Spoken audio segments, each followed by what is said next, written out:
Purple Daily on Score North and ScoreNorth.com. Purple Daily, presented by Surly Brewing Company. For me, the more I played, the more I was able to be in a similar system, the more I was able to understand where the bones are buried in different plays and in different looks. Then you can really react and play instinctively instead of having to think. And that takes time, that takes work, it takes having great coaches around you. But when you stick to it and you have a lot of good pieces around you, usually, it starts to click and you never look back. Where the bones are buried. What? John Wayne Gacy, the quarterback for the Vikings? He's like, yeah, remember that assistant coach that no one is Kirk, why are you dressed assistant like a coach clown? from Washington that went missing? Yeah. Don't you know a clown can get away with murder? Yeah, he's why don't you go dig up practice field 2 around the 40-yard line going south? What's he got, a lamp made out of the former cornerback's coach's leg? Yeah, you like that? God. Here's a shiv to the ribs. All right, this is Purple Daily. Speaking of shiv to the ribs, this is a daily Viking show, and it's presented in part by Surly and also TCL. TCL is here for your football viewing experience with a new lineup of award-winning TVs delivering the most entertainment with stunning resolution, all at an affordable cost. Enjoy more of the things you love with TCL. And every single week, we go through and take a market and gambling perspective, a look at the Vikings game through the eyes of odds makers and percentages. We call it Purple Props.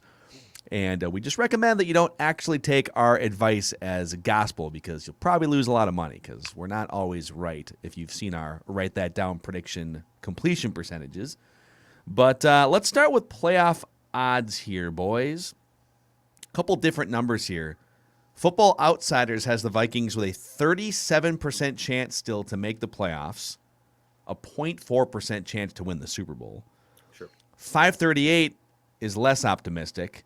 They've got the Vikings with a 28% chance to make the playoffs and a 0.3% chance to make the Super Bowl. What are your thoughts? So, my thoughts are this.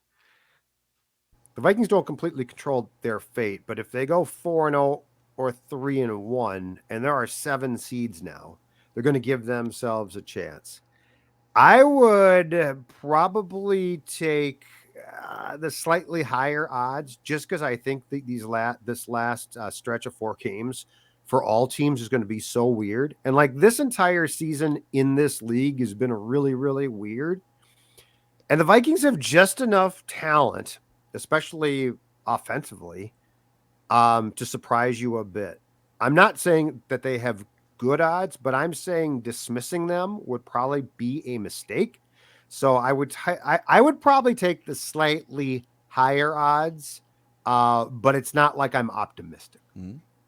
Yeah, I mean, they basically have to go 3-1 to have a chance of making the playoffs. If they go anything less than that, if they go 2-2 or worse, playoffs are done. It's going to be very, very, very, very difficult for that path to happen. So if they go 3 out of 4, they probably wrap up that 7 seed with a little help on the side.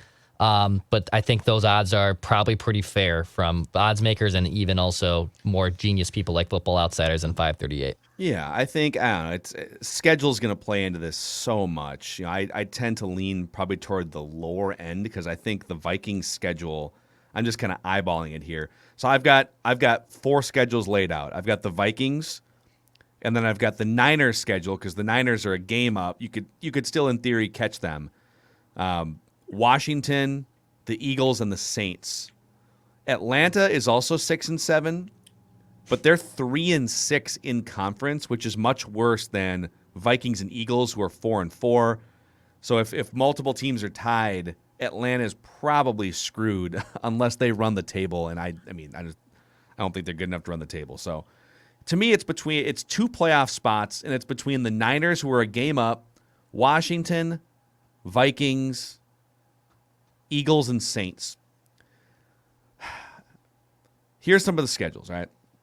Philadelphia plays Washington twice, and Washington's been tough. So, but those 2 teams are going to kind of determine it for each other. But then the Eagles also get the Giants and the Cowboys both at home, and the Giants are pretty atrocious. The Cowboys are not playing as well as they were earlier in the year. the path to a 3-1 finish for the Giants is pretty good. The Saints, who lost 5 in a row before beating the Jets, they play at Tampa on Sunday Night Football. They play a tough Dolphins team, Panthers, Falcons.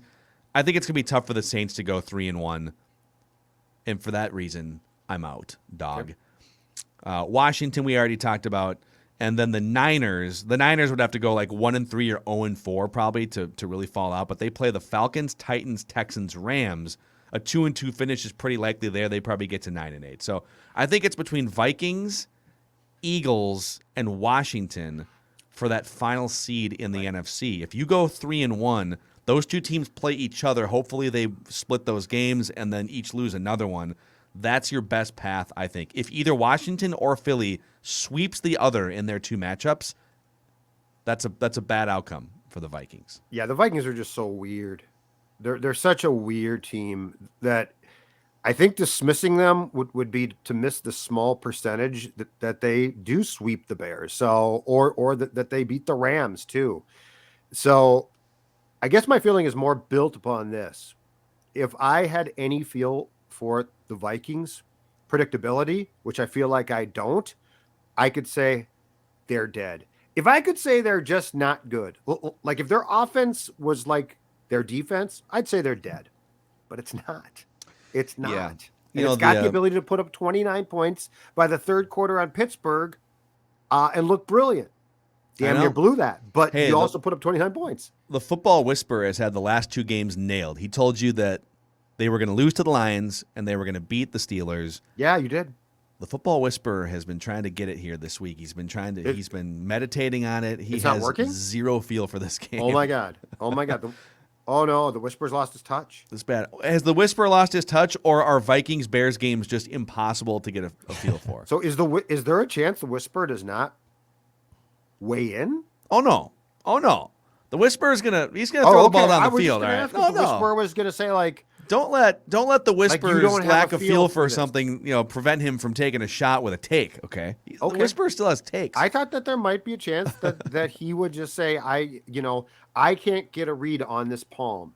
You might die tomorrow. You might live the till Whisperer 90. will fake it till he makes it. In that case. Okay. So with that, the Vikings are 5.5-point road favorites now. That number I think started around 3.5. It has crept up and up and up. Because the Bears keep losing guys to the Vikings have guys on the COVID list too, but the Bears are maybe going to be without Montgomery, Allen Robinson, some key players in other spots. And so there's just, like, in terms of props, there's not even any props for this game listed on Action Network because there's just so many unknowns. But the line is on the board still, and it's 5.5. Vikings are 5.5-point road favorites. I'll give you some nuggets here, and then we can dive into our predictions. 72% of the bets are on the Vikings. 68% of the money is on the Vikings. So a lot of people think that 5.5 is not enough, that the Vikings are going to cover that. Action Network writes this, and I can't recall ever reading something so wildly accurate. And I got to the end of this article, and the author said that he has been a lifelong Vikings fan, and I was like, well, you nailed it. The Vikings somehow always find a way to make things close, no matter who they're playing. The Vikings have played 13 games this season. 12 of them finished as one-score affairs. Minnesota has led by at least 6 points in every game this season, but is somehow just 6-7. Besides, this game is in Chicago, and Vikings fans know to expect the worst when this team heads to the Windy City. Don't believe me? The Vikings have visited Chicago 20 times this century. The Bears are 16-4 straight up in those games and 15-5 against the spread. You know how Aaron Rodgers owns Chicago? The Vikings don't even rent in Chicago. They can't even afford an Airbnb in Chicago. I love that. So with that said, what are your guys' thoughts? Vikings are 5.5-point favorites in Chicago. Who covers, who wins? I mean, yeah. The fact that it's 5.5. I mean, so the Vikings win by at least a touchdown is pretty crazy. I said I'd write that down. They'd win by 7, and that's more for the sanity of the show. But to say that they cover the spread for 6+ is tough. I'll say they will, but with how the Vikings have played and just historically how Soldier Field's been a house of horrors for them, I can see a path where they don't cover. The Vikings should win this game, but covering that spread's going to be tough at 5.5. If the Bears hadn't quit on the season, I would agree with Declan, but the Bears have quit. And if the Wilfs are smart, and personally, I've spent an entire year building up a file on Spielman and Zim, and it's a case file to have cause to fire them if this team does not live up to expectations. And so far, they have not. And so I will say this: they should cover. They should win big. They are literally playing a team that is the equivalent. If you recall this game, do you remember the last game? I think it was New Year's Eve 2006, Childress's first year. And all of the crap with Brad had gone down, and the Vikings basically quit. They quit, and the Rams came into the Metrodome and annihilated them. That's the Bears now. The Bears are done. Like, the Bears have some guys trying. They were up double digits on the Packers on the road a week ago. I know, but then they blew the whole thing, and I'm telling you, because they're not as good. And it gets worse. It gets worse when you're quitting. When you're actively quitting, it gets worse and worse and worse. And then eventually, the coach, in this case, will be fired. Brad was not, because he was in year one. But my point is, the Vikings should win this game and cover that spread, and that should be the expectation. And I'm going with what the expectation is. I don't think the Bears have quit. I think the Bears are bad. I think the Bears are poorly coached. They have players talking about quitting, though, that they have players who have quit. That's a big red flag to me. Yeah, but again, they beat the Lions on the road a couple weeks ago. Ugly win, but the Vikings lost. Teams are supposed to beat the Lions, Phil. Okay, well, go tell that They're to the supposed Vikings. To beat the Lions. Hey, that's it. Believe me, that's in my file. My fireable file. They were up double digits and playing with energy against the Packers for like the first 60% of that game, or the first half or something. Yeah, I think it's more that the Bears are bad and poorly coached. I don't think it's that they've quit. So I don't expect the Vikings to go out and just like embarrass the Bears. Here's my best guess as to what happens here. And I'll mention this too. The Vikings are 2-5 on the road this season. And their 2 wins have been by a touchdown, exactly 6-point overtime win, I believe, and then they beat the Chargers by 7. So they've been, it's a nice win. They're playing close games on the road or losing games on the road. So I think the Vikings win, but I'll take the points. I'll take the Bears to cover the 5.5, but I'll take the Vikings to win a closer game. Maybe it's a backdoor cover or something. Vikings are up by 10 or 13 or something, and the Bears score a touchdown to whatever. But I got another list for you guys here too that we'll get to. Never underestimate the Vikings' ability to play down to the level of wherever the Bears are at in this game. And I'll give you a list in a second, but when it comes to playing down a level, we never have to worry about that with Surly, because Surly's always on its A game, especially when it comes to Purple Daily, Judd. Surly Furious in particular, Phil. A beer that is so aptly named for what has been the 2021 Vikings campaign. Surly Furious IPA. Here's the thing. The name is Furious, but it's delicious. So while the Vikings are driving you crazy, Surly Delicious, maybe we and should making rename you furious, exactly, you'll be drinking a product from Surly Brewing that is, as Phil just said, delicious. Check it out. All of the Surly beers, of course, are fantastic. But if you're going to be watching the game on Monday night and you need a beer to accompany you, Surly Furious will be right there. And then, of course, what you can do is you can take a picture of that Surly can, maybe in front of the TV. And what can they do, Phil? Show us your cans. That's right. At JZolcan on Twitter. Hey, Federated Insurance also powering us here at Score North and on Purple Daily, and they're helping business owners with risk management. It's all about making sure that any sort of unforeseen things on the horizon, whether it's weather or any sort of thing that could put a dent in your business and throw things off, Federated's here with risk management tools, resources, people to help look out on the horizon and maximize the success of your business. Find out more about what Federated can do for you at federatedinsurance.com. And remember, at Federated, it's our business to protect yours. All right. This is what scares me a little bit. We can sit here all day and talk about, oh my God, the Bears, look how garbage they are, right? 4 wins, and Justin Fields is young and easy to trick, right? And this should, on paper, the Vikings should roll in this game. Well, the Vikings have lost games to the Bears. I think they've lost to all of these quarterbacks at Chicago, actually, specifically in the last 20 years. Mitch Trubisky, Rex Grossman, Chase Daniel, that might have been a home game, Jim Miller, twice, and Chad Hutchinson. Yeah, I remember that.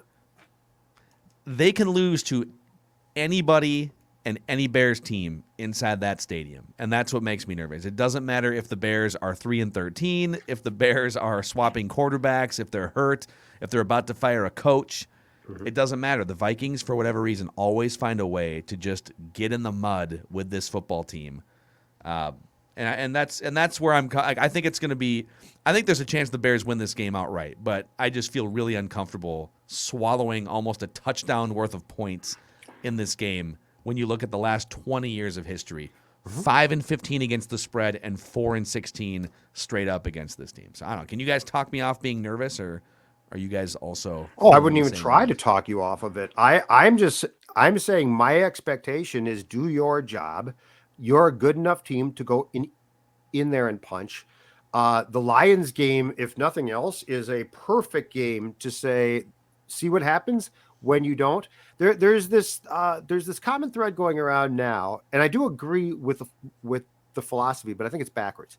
The common theme about the Vikings is, well, they're disappointing, but they haven't quit on Zim. You can't say that I think that's true. I do not think that this team has quit. That being said, this is a game where I don't want to talk about, has this team quit on Zim? I want to talk about, does Zim still have the fastball to get his team up for a game like this to go do what they should do? This is a game where, we could talk about the past and look, it definitely reflects things and it's interesting. And there is some weird trend about the fact that the Vikings so often go to Chicago and play poorly. A year ago, they did win. I think it was 19-13. So that was good. But I want to know, does Zim have the ability still to get his team prepared to go do what they should do? Which, look, the Detroit game, he didn't do it. They played poorly. But that starts, too, with coaching. So that's my question. Not, well, they haven't quit on Zim, so you got to be optimistic.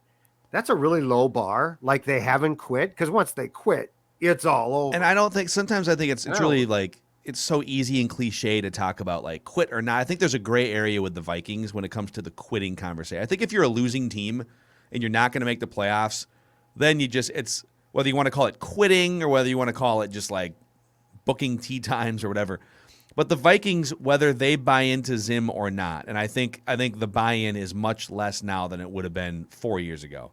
I don't think they're fully out. I think he still brings some defensive wisdom and some certain things, and he's got some relationships. But I think they see an opportunity as players. They know how talented the team is. How many times have you heard Thielen and Jefferson and some of the defensive players, Eric Kendricks, come out, like the leaders on the team, and say, we are better than this. We need to find a way to stop this. Like they talk about the team as if they're winning maybe despite the coaching and the organization.